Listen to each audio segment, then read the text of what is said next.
दोस्तों, without education, without English, without proof of funds, without job offer LMIA, क्या कोई ऐसा प्रोग्राम है जिसके बारे में हम जान सकते हैं? आज हम इसके बारे में रियलिटी देखेंगे मिस्टर नबील खान के साथ। वीडियो को एंड तक जरूर देखें।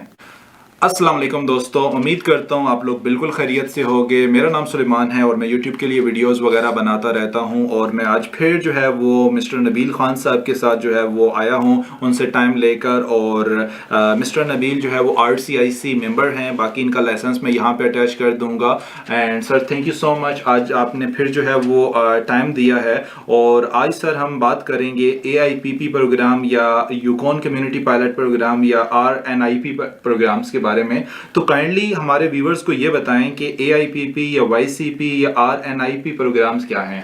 Thank you Salman, once again thank you for coming. आप टाइम देते हैं, हमेशा आप टाइम ले भी लेते हैं हमसे। अब आगे टाइम मतलब देखिए अगेन ये बिल्कुल प्रोग्राम्स हैं, ये पायलट प्रोग्राम्स हैं। Okay. ठीक है जी, ये गवर्नमेंट ऑफ कनाडा ने लॉन्च किए हैं Okay. To help these communities. ठीक है, AIPP का क्या मतलब है? AIPP का मतलब है अटलांटिक इमिग्रेशन पायलट प्रोग्राम। ठीक है जी, इसमें 4 प्रोविंसेस आते हैं। Okay.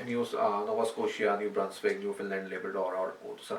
ठीक है, अब ये इसलिए लॉन्च किए गए हैं कि ताकि उन कम्युनिटीज को हेल्प की जाए। Okay. हाउएवर इसमें रियलिटी थोड़ी नोट करनी है आपने। रियलिटी ये है कि ये एम्प्लॉयर बेस्ड है। अगर आप AIPP की बेसिक वेबसाइट खोलेंगे ना, अपना गवर्नमेंट ऑफ कनाडा की वेबसाइट, उसमें आता है become a designated employer. Okay. ठीक है, डेजिग्नेटेड एम्प्लॉयर क्या मतलब है कि any employer in these provinces, वो ये कहते हैं ये उठ के किसी को भी जॉब ऑफर नहीं दे सकता। Okay. It has to be, they have to become designated. Okay. Designation के बाद वो अपनी गवर्नमेंट को एप्लीकेशन डालें कि जी मुझे हमारे पास ये शॉर्टेज है और ये हम बंदा बुला रहे हैं, ये बंदे बुला रहे हैं, ये पोजीशंस है हमारे पास, and this is how we are going to go through it. तो उसमें अगेन क्या रिक्वायरमेंट है? एम्प्लॉयर।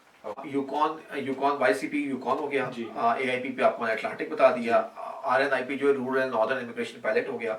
ठीक है, ये है ऑन्टेरियो का लास्ट वाला RNIP जो है, ये भी उन इलाकों के लिए है जहाँ पे सीवियर शॉर्टेज लेबर की, सीवियर शॉर्टेज है। बेसिकली देखिए, आप थोड़ा सा लॉजिक समझे गवर्नमेंट ऑफ कनाडा की। गवर्नमेंट ऑफ कनाडा की लॉजिक ये है कि जो एम्प्लॉयर्स फेस कर रहे हैं शॉर्टेज, उन एम्प्लॉयर्स को के स्पेसिफिक रिक्वायरमेंट्स जो है वो मीट की जाए। Okay. ठीक है जी। अगर आपके पास एम्प्लॉयर नहीं है, लेट्स से आप एप्लीकेंट हैं, आपके पास एम्प्लॉयर नहीं है, तो आप इन प्रोग्राम्स के लिए एलिजिबल नहीं है। सीधी बात, बेस लाइन ये है जी। ठीक हो गया सर। सोशल मीडिया पे काफ़ी मिसकंसेप्शन है AIPP प्रोग्राम के बारे में, YCP के बारे में, RINP में, कि आपको एजुकेशन नहीं चाहिए, आपको इंग्लिश की रिक्वायरमेंट नहीं है, आपको प्रूफ ऑफ फंड्स नहीं चाहिए, आपको जो है कुछ में तो ऐसा है कि जॉब ऑफर LMIA भी नहीं चाहिए। तो इसमें क्या किस हद तक सच्चाई है? आपको अभी हम गवर्नमेंट ऑफ कनाडा की वेबसाइट खोल के देख लेते हैं। AIPP में 3 डिफरेंट स्ट्रीम्स हैं। ओके। हर एक की अपना क्राइटेरिया है। ओके। मेरे ख्याल जितने आपके व्यूअर्स हैं सबने देखा भी होगा। AIPP के अगर आप कनाडा की वेबसाइट पे जाकर देखें तो देयर आर 3 डिफरेंट स्ट्रीम्स। उस पे आपको ये कहते हैं अपना हर एक का क्राइटेरिया, एक इंटरमीडिएट स्ट्रीम है, एक हाई स्किल स्ट्रीम है, एक इंटरनेशनल ग्रेजुएट स्ट्रीम है। हर एक का अपना क्राइटेरिया है। तो अगर जब गवर्नमेंट ऑफ कनाडा ने स्ट्रीम्स डेवलप कर दी, अपने क्राइटेरिया सेट कर दी है, तो I don't understand your question कि कैसे कोई बंदा विदाउट एजुकेशन या विदाउट इंग्लिश आइल्स कैसे आ सकता है। ठीक है, अब इस पे फर्दर मोर, ठीक है, कोई स्ट्रीम्स ऐसी होंगी जिसका आइल्स लो हो सकता है। ओके। ठीक है, वो प्रॉब्ली अब मैं उसमें जाकर एग्जैक्टली देख लेते हैं, लेकिन वो हर आइल्स तो हो सकता है। आपकी यहाँ का एक्सपीरियंस उसको ओवरकम कर सकता है, आपका एम्प्लॉयर सपोर्ट उसको ओवरकम कर सकता है, बट दैट डजंट मीन कि if you are totally illiterate या टोटली आपके पास आइल्स नहीं है, that can work out, that doesn't work out. तो सर हम समझ सकते हैं कि मिनिमम हाई स्कूल जो डिग्री है वो चाहिए, आपकी 12th के बराबर जो होती है। यानी कि मिनिमम तो हर जगह कनाडा में कहीं भी आपको PR लेने के लिए, कहीं भी आपको एक जगह जॉब करने के लिए, या कहीं भी आपको high school is the minimum requirement, unless and इस तरह। अब एक मैं आपको एग्जांपल देता हूँ, TR to PR stream I थी अभी, जो इनसाइड कनाडा लोगों के लिए थी, जो was for people inside Canada यहाँ पे काम कर रहे थे। उसमें डिफरेंट, मैं मोटा एग्जांपल देता हूँ, एक मटेरियल हैंडलर का उसमें NOC कोड आया था। उसमें ग्रेड 12 की रिक्वायरमेंट नहीं थी। क्यों? Just because if you are inside Canada, आपको इतना साल का एक्सपीरियंस है आपको, लेकिन फिर भी आइल्स की रिक्वायरमेंट थी। Okay. You still needed IELTS there. ठीक है, यू गेट माय पॉइंट। तो this is how it works. ठीक है, तो दोस्तों ये जो मिनिमम एजुकेशन की हम बात करें तो हाई स्कूल आप इसको समझ सकते हैं। नो एजुकेशन या मैट्रिक या अंडर मैट्रिक वाला कोई भी प्रोग्राम नहीं है। इंग्लिश में सर ने बता दिया कि लो आइल्स हो सकता है, बट आइल्स चाहिए। सर प्रूफ ऑफ फंड्स की बात करें तो देखिए प्रूफ ऑफ फंड्स की आपको हमेशा ये गवर्नमेंट ऑफ कनाडा की रिक्वायरमेंट है कि मैंने आप इमिग्रेट कर रहे होते हैं तो आपको प्रूफ ऑफ फंड्स होने चाहिए as per number of family members. Okay. However अगर आपको जॉब ऑफर है तो वो रिक्वायरमेंट आप उसको सपोर्ट करते हैं विद जॉब ऑफर। ओके। लेकिन फिर भी मैंने ऐसे ऐसे केसेस हमारे पास आए हैं कि जी इनका LMIA हुए थे, अगेन थोड़ा सा मैं टॉपिक से हट रहा हूँ, लेकिन LMIA हुए थे, उन्होंने वर्क परमिट अप्लाई किया, ऑल्दो LMIA का मतलब है आपको जॉब है, लेकिन उनके पास फंड्स नहीं थे और उसके बावजूद उनके वर्क परमिट्स रिफ्यूज हो गए। ठीक है, मतलब it was not one of the major reasons but was one of the reasons. मतलब मतलब आप रिकमेंड करते हैं कि अगर आप अप्लाई कर रहे हैं तो आपको प्रूफ ऑफ फंड्स भी दिखाने चाहिए। देखिए अगेन एज अ कंसल्टेंट, अगर मैं एज अ कंसल्टेंट तो हमारा काम होता है कि हम एक एप्लीकेशन को पूरी कंप्लीट करके सबमिट करें। ठीक है। हम हमेशा अपने क्लाइंट्स को अब बात ऐसी करते हैं कि जिसमें आप ऑफिसर को कोई चीज आप लूज एंड ना दें, राइट। तो दिस इज वेयर हम कहते हैं प्रूफ ऑफ फंड्स आपके पास होने चाहिए। नहीं है तो ठीक है, हम उसको सपोर्ट करेंगे विद योर जॉब ऑफर कि जॉब ऑफर है, अगर आपके पास जॉब ऑफर है। लेकिन अगर जॉब ऑफर भी नहीं, प्रूफ ऑफ फंड्स भी नहीं सारे, तो फिर then it doesn't work out. मतलब ठीक है सर, इन प्रोग्राम्स में जो जॉब ऑफर चाहिए वो LMIA एग्जेम्प्ट होते हैं? जी दैट्स करेक्ट, बिल्कुल ये प्रोविंशियल प्रोग्राम्स हैं, प्रोविंशियल नॉमिनी प्रोग्राम्स हैं। इसका मतलब ही होता है कि आपके LMIA एग्जेम्प्ट है। बट स्टिल भी सर उनको जो है वो 1 मंथ के लिए ऐड देना पड़ता है या नहीं? certain yes, more or less yes. Generally इसका है कि अगेन कोई स्पेसिफिक प्रोग्राम्स होते हैं जिसमें नहीं देना पड़ता, लेकिन generally over cross the board उनको एडवर्टाइजमेंट करनी पड़ती है एम्प्लॉयर को। परफेक्ट सर, जैसे कि आपने बताया, और जॉब ऑफर की अगर हम थोड़ी सी बात करेंगे, इन प्रोग्राम से जॉब ऑफर लेना आपके पॉइंट ऑफ व्यू में कैसा हार्ड है या आसान? देखिए सुलेमान, आप भी यहाँ पर बड़े अरसे से रह रहे हैं, मुझे भी यहाँ पर रहते हुए 15 साल से ऊपर हो गए कनाडा में। कैनेडियन एम्प्लॉयर कंजर्वेटिव एम्प्लॉयर होते हैं। ओके। ठीक है, वो आपको अगर आप लेट्स से आप बैठे हैं, आप फॉर एग्जांपल इंडिया में बैठे हैं, आप मिडिल ईस्ट में बैठे हैं आप, ठीक है, आपको बेशुमार एक्सपीरियंस है, डजंट मैटर। हम डेली इतने लोगों को मिलते हैं जो have got, they are very talented, very skilful, very good. वो कहते हैं जी हम पता है कितने सालों से अप्लाई कर रहे हैं, कोई एम्प्लॉयर हमें सपोर्ट नहीं करता। ओके। ठीक है, जस्ट बिकॉज कि एम्प्लॉयर को यहाँ कैनेडियन एम्प्लॉयर उसको to trust somebody who is from Middle East, ठीक है, या फ्रॉम इंडिया या फ्रॉम पाकिस्तान, कहीं से भी ऐसा कोई बंदा एप्लीकेंट को ट्रस्ट करना इज अ चैलेंज। बिल्कुल ऐसे ही है। ठीक है जी, ऑब्वियसली क्योंकि देखिए कनाडा में बहुत फार फ्लंग है। अब हमें जिस तरह आपको भी आए हैं, जिस तरह आपने बताया, आपको भी इंक्वायरीज आई हैं, मुझे भी इंक्वायरीज आई हैं कि यूकॉन प्रोग्राम की, राइट। अब आप अगर प्लीज एक मैं आपके व्यूअर से कहूंगा जाकर देखिए यूकॉन में एवरेज टेम्परेचर क्या होता है। Can you 25-30s में? Can you go and live in Yukon? Somebody is coming from plus 40 degrees temperature. ठीक है, आप रह भी सकते हैं, ऐसी बात नहीं रह सकते, लेकिन again for somebody to go there, and Yukon is a very small 35 to 40,000 population. जी, तो वो again जब आप इतनी छोटी क्वालिटी में जा रहे हैं, इतने उसमें जा रहे हैं, तो उसका एम्प्लॉयर को आपको सपोर्ट करना, दैट इज, देखिए रियलिटी की बात करें, I am not talking about fictitious की, मैं नॉट सेलिंग, मैं आपको कुछ बेच नहीं रहा, मैं आपको कुछ नहीं, हम रियलिटी की बात करें, आपने मुझसे ये मांगा था, मैं आपको यही बता रहा हूँ कि अब रियलिटी ये है कि this is not the way it works. Got it sir. अब फिर बात ये है कि अगर ऐसे लोग जिनको AIPP में या YCP में या RNIP में जॉब ऑफर नहीं मिलता, तो उन लोगों के लिए आप क्या चीज रिकमेंड करते हैं? उन लोगों के लिए मैं एक रिकमेंड करता हूँ, जैसे थोड़ा सा एग्जांपल आपको देता हूँ, हम उस पर डिटेल पे वीडियोस करेंगे बाद में, कि जिस तरह आप सस्कैचुआन ने 25 नवंबर को एक प्रोग्राम लॉन्च किया है, उसको कहते हैं hard to fill skill pilot program. ठीक, मेरे सामने उसके वो डिटेल पड़ी है जी। ये इसका मतलब ही होता है hard to fill skill pilot program में उन्होंने सर्टेन NOC कोड्स दिए हैं, जैसे मैं एग्जांपल देता हूँ, 3413 है nurse aides orderlies and patient service associates, 3414 है other assisting occupations and support of health services, 4412 home support workers housekeepers and related occupations. ठीक है, इसमें आप ये कहते हैं उन्होंने 7452 मटेरियल हैंडलर्स, ठीक है जी, उन्होंने ये 6711 फूड काउंटर अटेंडेंट्स, ये उन्होंने तकरीबन 23 जॉब कोड्स निकाले हैं NOC कि जी जिसके तहत वो हायरिंग करेंगे। जहां तक अभी उन्होंने डिटेल उन्होंने दिसंबर में आनी है, जहां तक मुझे आइडिया है, what they are going to do is कि they are going to conduct seminars across the world in their embassies or in different locations.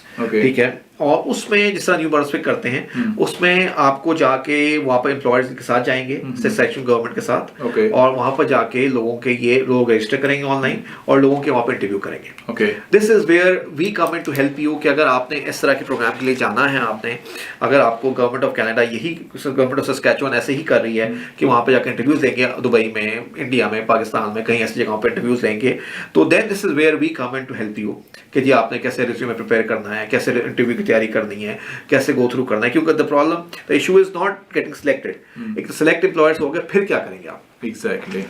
तो दिस इज वेयर अगर मतलब हम आप बिकॉज ऑफ मीडिया हाइप हम AIPP आप नहीं जा सकते, आप YCP में नहीं जा सकते, आप RNIP में नहीं जा सकते, विच इज रियलिटी कि नहीं जा सकते आप।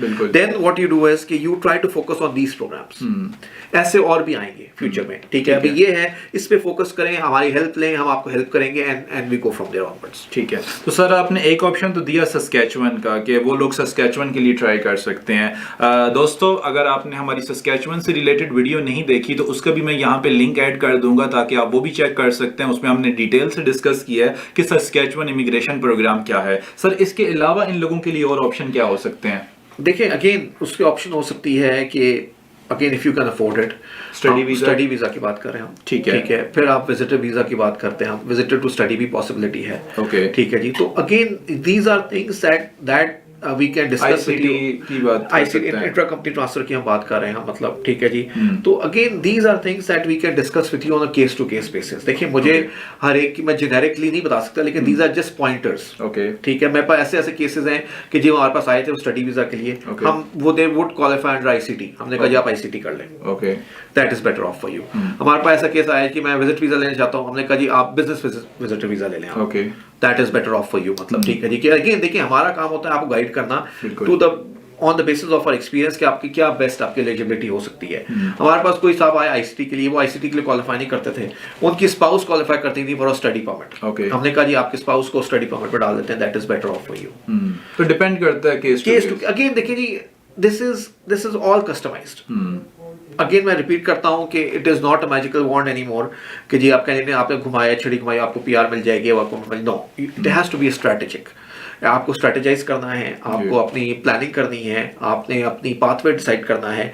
अगेन कुछ लोगों के पास पैसे पूरे होते हैं, कुछ के पास नहीं होते, कुछ के पास एक्सपीरियंस बहुत अच्छा होता है, कुछ के पास IELTS में सिंक होता है। तो there are different things that we have to look into मतलब फिर वो, ठीक है। This is where the initial consultation meeting comes in कि हम आपको एग्जैक्ट कस्टमाइज्ड अपडेट देंगे कि this is the pathway for you.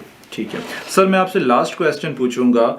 कुछ लोग ये कहते हैं कि जी हम अगर AIPP में या YCP में या इन प्रोग्राम्स में जॉब ऑफर नहीं मिल रहा तो हम विजिटर वीज़ा अप्लाई करते हैं और उसके बिहाफ पे वहाँ पे जाके जॉब ऑफर फाइंड आउट करेंगे। तो सबसे पहले तो ये बताएं कि सर क्या ये लीगल है, आप इस तरीके से कर सकते हैं? नंबर 2 पे इसमें सक्सेस के क्या चांसेस होते हैं? देखिए जी जॉब ऑफर अगेन आपको मैंने समझाया, विजिट वीजा पे आना इज समथिंग एल्स, ओके। आप विजिट वीजा पे आ गए, लेकिन जॉब ऑफर आपको कैसे मिलेगी?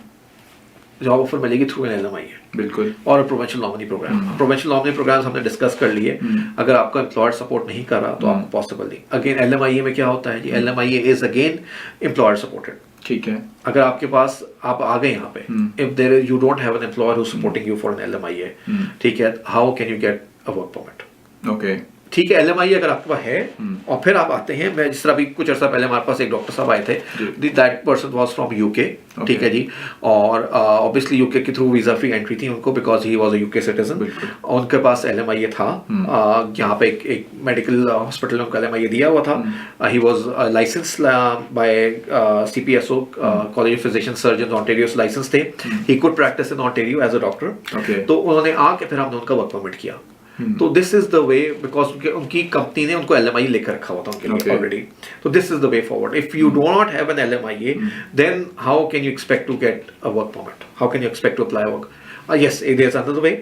वो ये है कि आप फिर स्टूडेंट बने, स्टूडेंट के बाद फिर आप पोस्ट ग्रेजुएट वर्क परमिट लें। ओके, ठीक है जी, आप विजिटर पे आए and we can help you get to a student, become a student, and then you move on to become a post graduate work permit. तो आपको एग्जांपल दे रहा हूं मैं कि अगर आप एज अ स्टूडेंट आते हैं जी, विजिटर के बाद आप स्टूडेंट बनते हैं, 2 साल की पढ़ाई करेंगे और 3 साल का वर्क परमिट मिलेगा। तो 5 साल तो आपको मिल गए कनाडा में आपको, ठीक है। With in that time normally 99% of the talented people, skilled people, they find their way forward in Canada PR के थ्रू, इधर फ्रॉम एम्प्लॉयर्स। ऑब्वियसली अगर आपके पास लेट्स से आपकी स्पाउस है, वो स्टडी पे हैं, आप खुद वर्क परमिट पे, ओपन वर्क परमिट पे हैं, आपके पास स्किल है, आपके पास एक्सपीरियंस है, आपकी इंग्लिश बहुत अच्छी है, आप यहाँ पर जॉब पे लगते हैं, तो 90% of the Canadian employers, because you have an open work permit, they support you, and eventually आप उसका अच्छा परफॉर्म करते हैं, then they tell you कि yes, we are willing to support you for an LMI or PR or PNP, whatever.